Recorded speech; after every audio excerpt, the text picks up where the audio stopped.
Sir Ken Robinson, mudando paradigmas. Todo país do mundo nesse momento está reformando a educação pública. Há duas razões para isso. A primeira é econômica. As pessoas estão tentando resolver como nós educaremos nossos filhos para assumirem seus lugares nas economias do século XXI. Como fazemos isso?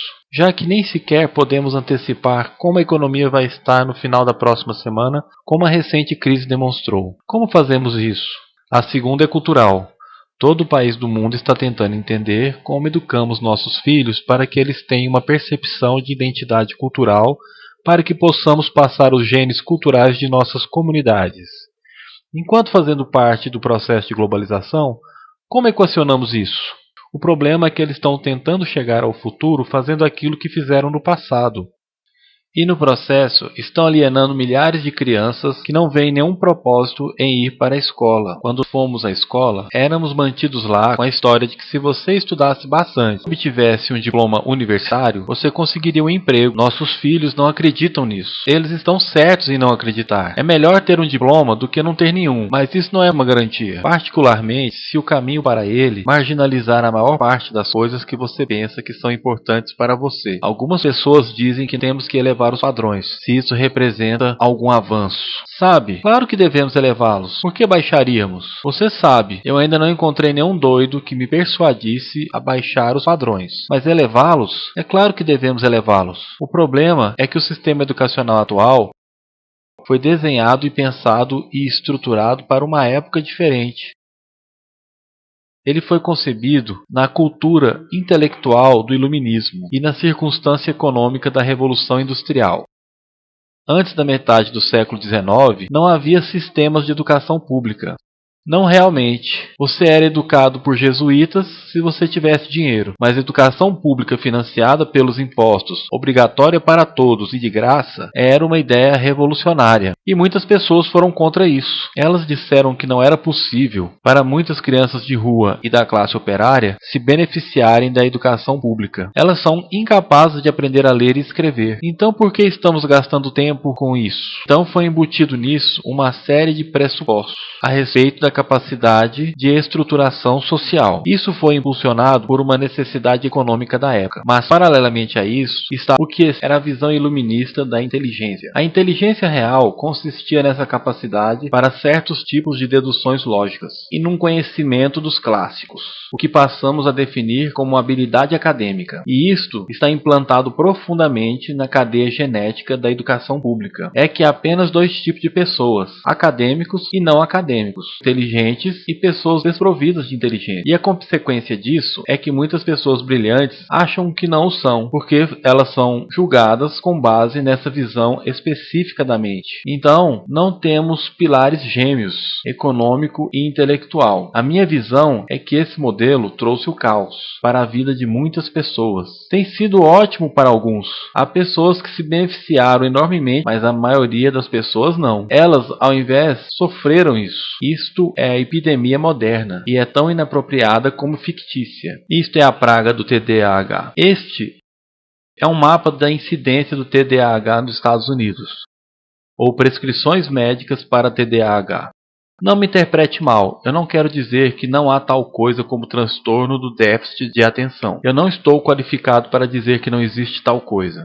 Eu sei que uma grande parte dos psicólogos e pediatras acreditam que exista tal coisa, mas ainda é um assunto em discussão. O que eu sei como fato é que não é uma epidemia. Essas crianças estão sendo medicadas com a mesma frequência em que retiramos nossas amígdalas, e pelos mesmos motivos caprichosos e pela mesma razão. Modismo médico. As nossas crianças estão vivendo o período mais intensamente estimulante da história da Terra. Elas estão sendo cercadas por informação e dividindo sua atenção entre várias plataformas, computadores, iPhones e publicidade de centenas de canais de TV. E nós as estamos penalizando por se distraírem. De quê? Coisas chatas. Na escola, na maioria das vezes. Parece-me não ser totalmente uma coincidência que a incidência de TDAH tenha aumentado paralelamente ao crescimento da padronização dos testes.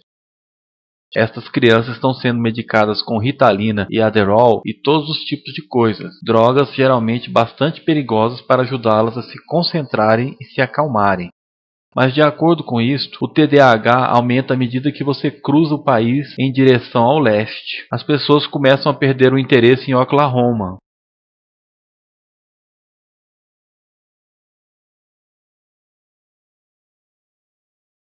Elas dificilmente conseguem pensar direito em Arkansas. E quando chegam a Washington, já estão completamente perdidas.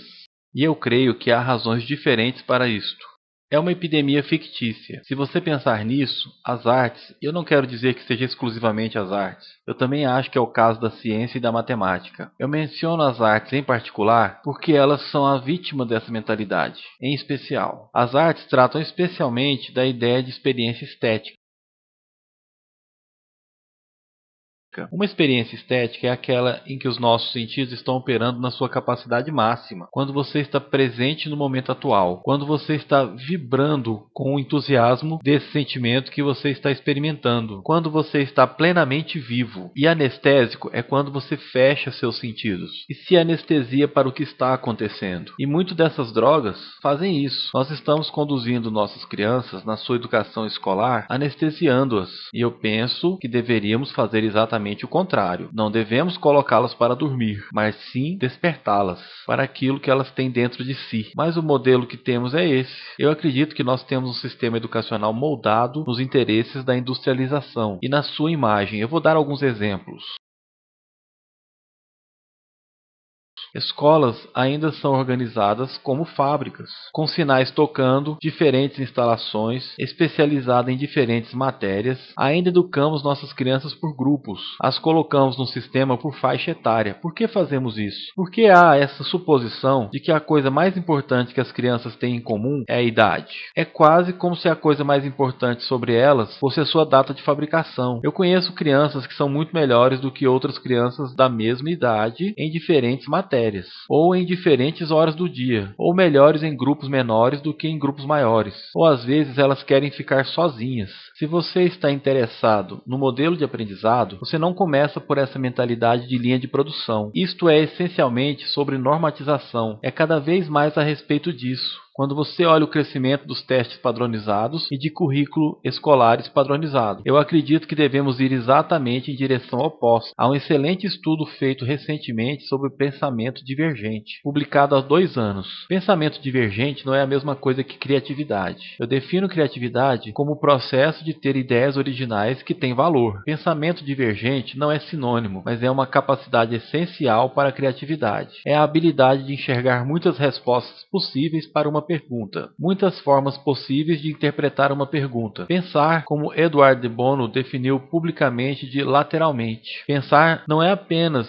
de maneira linear ou convergente. Enxergar múltiplas respostas e não apenas uma. Eu preparei um teste para isso. Num deles, chamado de exemplo do bacalhau, são feitas perguntas do tipo: quantas utilidades você pode ver para um clipe de papel? Uma das perguntas rotineiras. A maioria das pessoas pensa em 10 ou 15. Pessoas boas nisso podem achar até 200 utilidades. E elas fazem isso dizendo: você sabe, precisa ser um clipe de papel como conhecemos, Jim? O teste é esse. Eles foram dados para 1.500 pessoas num livro chamado Breakpoint and Beyond. E pelas regras do teste, se você pontuasse acima de um certo nível, você seria considerado um gênio do pensamento divergente. Então a minha pergunta sobre isso é: qual a percentagem das 1.500 pessoas testadas obteve pontuação de gênio em pensamento divergente? Eu preciso saber mais uma coisa sobre eles. Estas eram crianças do jardim de infância. Então o que você acha? Qual foi a percentagem de gênios?